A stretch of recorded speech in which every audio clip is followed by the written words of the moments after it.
በማለዳ ያለ አንድ ጉዳይ ልናስመለክታቸው ነው።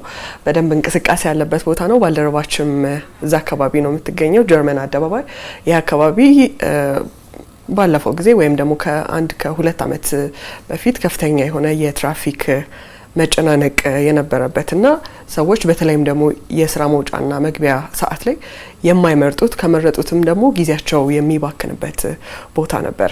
እንግዲህ ማለዳ ላይ እንደዚህ አይነት እንቅስቃሴዎች የተለመዱ ናቸው። በተለይ ሰው በማለዳ ተነስቶ በጊዜ ወደ ስራው ቦታ ስራውን ወደሚጀምርበት አካባቢ መድረስ ይፈልጋል። ነገር ግን እንደዚህ አይነት በተለያዩ አካባቢ በከተሞች ላይ ያሉ የመንገድ መጨናነቆች ወደዚህ ስራዎች ቦታ በጊዜ ለመድረስ እንቅፋት ሲሆኑ እንመለከታለን።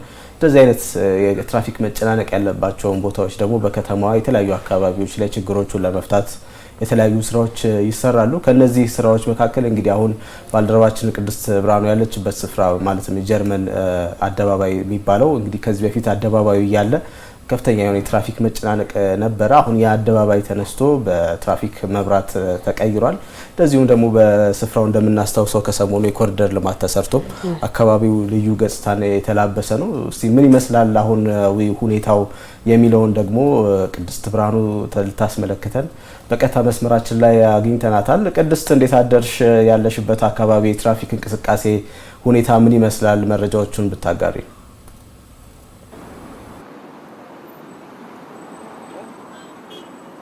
አመሰግናለሁ ሜሮንና ዘመን። እንዴት አድራችኋል? ተመልካቾችስ እንዴት አደራችሁ?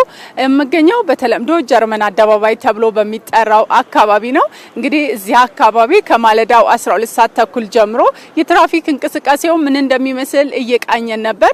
ይህ የትራፊክ መብራት እንግዲህ 4 መስመሮችን ያስተናግዳል። በስተቀኝ በኩል ከጋርመንት የሚመጣውን፣ ከፊት ለፊቴ ከጎፋ የሚመጣውን፣ በስተግራዬ ደግሞ ከመካኒሳ የሚመጣውን፣ ከበስተኋላ ደግሞ ጀሞ የሚመጣውን መስመሮች የሚያስተናግድ የትራፊክ መብራት ነው። በእርግጥ ይህ አካባቢ በትራፊክ መብራት ከመተከሉ በፊት አደባባይ ነበረ።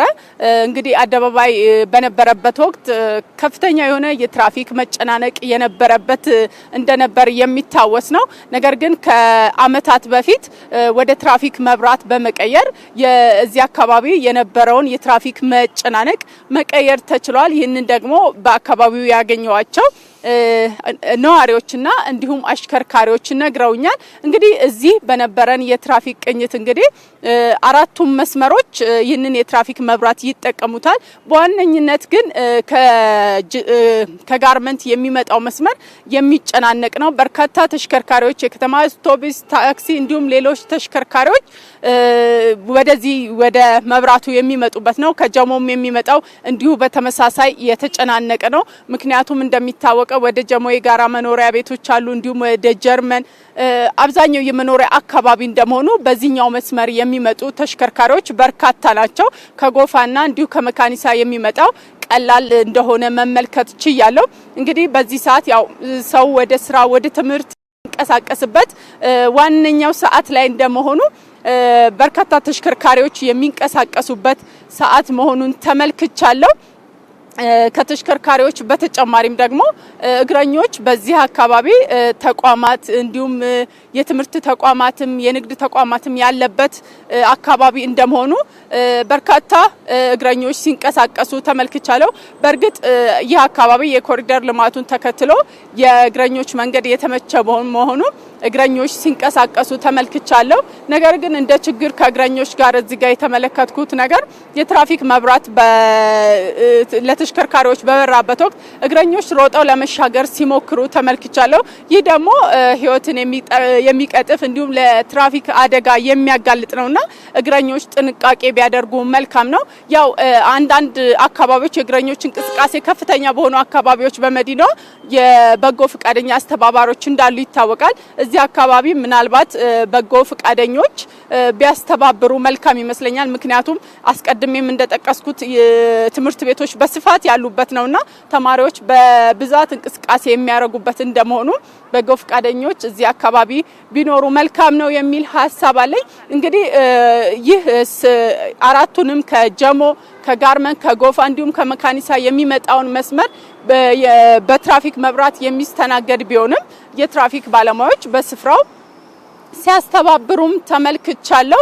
እንግዲህ ይህ መስመር አስቀድሜም እንደጠቀስኩት ነዋሪዎች ወደ በስፋት የሚኖሩበት መንደር እንደመሆኑ ወደ ስራ የሚያቀኑ ዜጎች በስፋት የሚንቀሳቀሱበት ነው። ወደ ሜክሲኮ ከየትኛውም አቅጣጫ የሚመጣ ነዋሪ ወደ ሜክሲኮ ወደ ዋናው መስመር መሄድ ቢፈልግ ይህንን የትራፊክ መብራት መጠቀም ይገባዋልና በዚህ መስመር ነው የሚተላለፉት። ስለዚህ እስካሁን በነበረው ቀላል የሚባል የትራፊክ ፍሰት መኖሩን ተመልክቻለሁ። ያው ሰዓቱ እየገፋ ሲሄድ በተለይም ወደ 1:30 ሲጠጋ የትራፊክ ፍሰቱ የሚጨምር እንደሆነ የአካባቢው ነዋሪዎች ነግረውኛል።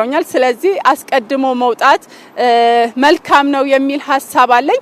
እስካሁን ባለው ጥሩ የሚባል ወይንም ቀላል የሚባል የትራፊክ ፍሰት መኖሩን ተመልክቻለሁ። በኔ በኩል ያለው መረጃ ይህንን ይመስላል። ሜሮንና ዘመን ወደ እናንተ። እናመሰግናለን ቅድስ። በተለምዶ ጀርመን አደባባይ ተብሎ በሚጠራው አካባቢ ሆነሽ ላደረሽን መረጃ መልካም ቀን ይሁንልሽ።